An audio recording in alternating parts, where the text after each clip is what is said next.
ডাক শোনা না গেলেও বসন্ত বাতাস বইছে পুরো মেলা প্রাঙ্গণ জুড়ে। কখনো দমকা হাওয়া, আবার কখনো একদম একটা ভ্যাপসা গরম পুরো মেলায় অনুভব হচ্ছে। বেশ অনেকক্ষণ ধরেই, যেহেতু আমি অনেকক্ষণ ধরেই মেলাতে আছি, সেটি অনুভব করতে পারছিলাম। মনে হচ্ছে যেন বসন্তের মন বোঝা ভারী দায়, ঠিক যেমনটা আসলে পাঠকের মন বোঝা বড় দায়। তবে যে পাঠকের মন বুঝতে পেরেছে সেই কিন্তু লেখক কিংবা কবি হিসেবে সার্থকতা অর্জন করেছে।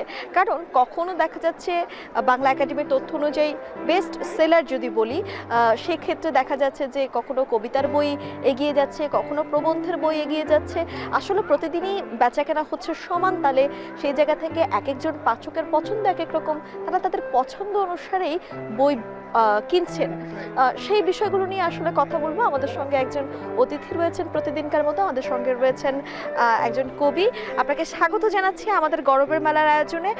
রূপকথার রাস্তাঘাট, এই যে একটি কবিতার বই হতে পারে, নাম হতে পারে, এটি দ্বারা আসলে আক্ষরিক অর্থে আপনি কি বুঝিয়েছেন যদি একটু ভেঙে বলতেন? শুভ বসন্ত, শুভেচ্ছা সবাইকে। আসলে রূপকথার রাস্তাঘাট আমার গত বছর আমার কোনো কবিতার বই বেরোয়নি, তো 2 বছরের অনেক কবিতা জমা হয়েছিল। অনেক কনফিউজ ছিলাম যে ঠিক কোন নামটা বইয়ের হবে।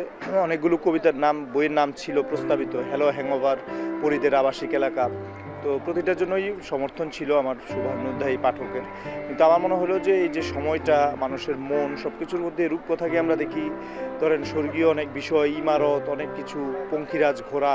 কিন্তু রূপকথায় যে রাস্তাঘাট হয়, যে রাস্তাঘাটে আমরা দাঁড়িয়ে আছি, রাস্তাঘাটের প্রতিদিন অ্যাক্সিডেন্ট করে কেউ মারা যাচ্ছে, রক্তাক্ত হচ্ছে, রাস্তায় মিছিল হচ্ছে, পরিবর্তন আসতেছে, অভ্যুত্থান হচ্ছে, নানান কিছু, সব কিছু কিন্তু রাস্তায় হচ্ছে।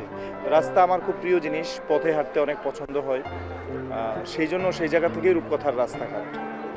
আপনি আপনার কবিতার মধ্যে হয়তো বাস্তবতার একটি বিষয় তুলে ধরেছেন। আমি একটু দর্শকদের উদ্দেশ্যে বলতে চাই, যেহেতু আমাদের কবির সঙ্গে কথা বলছিলাম, তিনি রূপকথার রাস্তাঘাটের কথা বলছিলেন এবং সেই রাস্তাঘাটে তিনি বর্তমানের যে রাস্তার প্রেক্ষাপট, প্রতিদিন যে সড়ক দুর্ঘটনাগুলো হচ্ছে সেগুলোও তুলে ধরার চেষ্টা করছেন। দর্শক, আজও কিন্তু আসলে আমাদের একজন সহকর্মী, তিনি আসলে আমাদেরকে ছেড়ে চলে গেছেন সড়ক দুর্ঘটনায়। তিনি আহত হয়েছিলেন, 4 দিন তিনি হাসপাতালে থেকে লড়াইও করেছেন এবং তার এই অকাল মৃত্যুতে কিন্তু এখন টেলিভিশনের পুরো পরিবার গভীরভাবে শোকাহত। আমরা আজও তাকে শ্রদ্ধা ভরে স্মরণ করছি। এই যে ভাই বলছিলাম, প্রতিদিনই আসলে এরকম প্রাণ ঝরে যাচ্ছে সড়কে। এই বিষয়গুলো নিয়ে যে লেখালেখি আপনারা করছেন, এগুলোর কি আসলে কোনো প্রতিফলন সমাজে আদৌ হচ্ছে কিনা, কিংবা যারা আসলে প্রতিফলন ঘটাতে পারেন তাদের জায়গা থেকে আসলে তারা এই যে সমাজে যে বার্তাগুলো আপনারা আপনাদের জায়গা থেকে দিচ্ছেন, সেই বার্তাগুলো আসলে গ্রহণ করছে কিনা? আমার মনে হয় কোনো না কোনোভাবে করছে, কারণ অনেক লেখার প্রভাবেই কিন্তু গল্প, কবিতা, নাটক, এগুলোর প্রভাব কিন্তু খুব সাময়িক হয় না, অনেক দীর্ঘস্থায়ী, দীর্ঘমেয়াদী। তো আমরা দেখেছি কিন্তু নানান ঘটনার প্রবাহের সময় যে কত আগের লেখা নজরুলের লেখা এসে প্রাসঙ্গিক হয়ে দাঁড়াচ্ছে। জীবনানন্দের লেখা সময়ের কাছে সাক্ষ্য রেখে চলে যেতে হবে, কী কাজ করেছি, কী কথা ভেবেছি, বা ধরেন এইভাবেই কোনো কিছু ধরেন মনেই হচ্ছে না যে এই কবিতাটা কোনো জায়গায় ব্যবহৃত হতে পারে, সেটাও হয়তো ভেতরে ভেতরে আপনাকে মানসিকভাবে উজ্জীবিত করছে, ক্ষুব্ধ করছে, তাড়িত করছে। তো আমি মনে করি আর ওইভাবে প্রত্যক্ষ তো লেখা হয় না যে এইটার অবসান চাই, কবিতায় লেখা হয় খুব বিমূর্তভাবে। আপনি যে বললেন না সড়কে প্রাণ ঝরে যাচ্ছে, মনও তো ঝরে যাচ্ছে। আমার কবিতার ভিতরে যে বিষয়টা আমি থাকি, এই যে মানুষের শরীর, মন, সব কিছুই কিন্তু একই সাথে গুরুত্বপূর্ণ। যে মনের যে বয়স হচ্ছে, মন যে পুরাতন হচ্ছে, মনও তো দুর্ঘটনায় মারা যাচ্ছে। তো সেইটাও কিন্তু স্মৃতি আহত হচ্ছে, স্মৃতিহীন হয়ে যাচ্ছে। না হলে এরকম বিকট একটা নগর বাস্তবতা আমরা বসবাস করতে পারি না, যাতে এক চিলতে সবুজ পাওয়া যাচ্ছে না, তো ধূসর একটা সময়। তো সেই জায়গাগুলোর বিষয় কবিতায় যখন আসে, শিল্পে যখন আসে, সেটা মানুষকে কোনো না কোনোভাবে প্রভাবিত করে বলেই আমার মনে করি।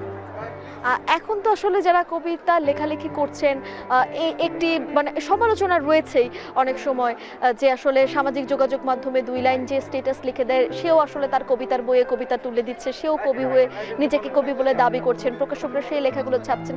আসলে এই প্রজন্মের কবি হয়ে আপনি বিষয়গুলো কিভাবে দেখেন এবং এটা আসলে আপনি আপনার কাছে কি মনে হয়? ভালো প্রশ্ন করেছেন, কারণ আমি 2টা যুগান্তর সময়ের, কারণ ডিজিটাল আমরা ডিভিশনের লাস্ট বেচ 2000 সালের, তো ওই সময়টা মাঝামাঝি সময় আমরা সাইবার ক্যাফেতে যেতে হতো এটা লেখা আপনার পাঠাতে, মেইল করতে, তখনও কুরিয়ারের যুগ, চিঠির যুগ ছিল। তো এখনকার যেটা, এটাকে আমি খুব ইতিবাচকভাবে দেখি, কারণ দেখেন বইমেলায় বহু মানুষ কিন্তু বই করতে পারে না এক সময়, বা লেখা পত্রিকায় প্রকাশ করতে পারে, কিন্তু তার ফেসবুকে, তার ব্লগে কিন্তু তার লেখাটা প্রকাশ করতে পারে।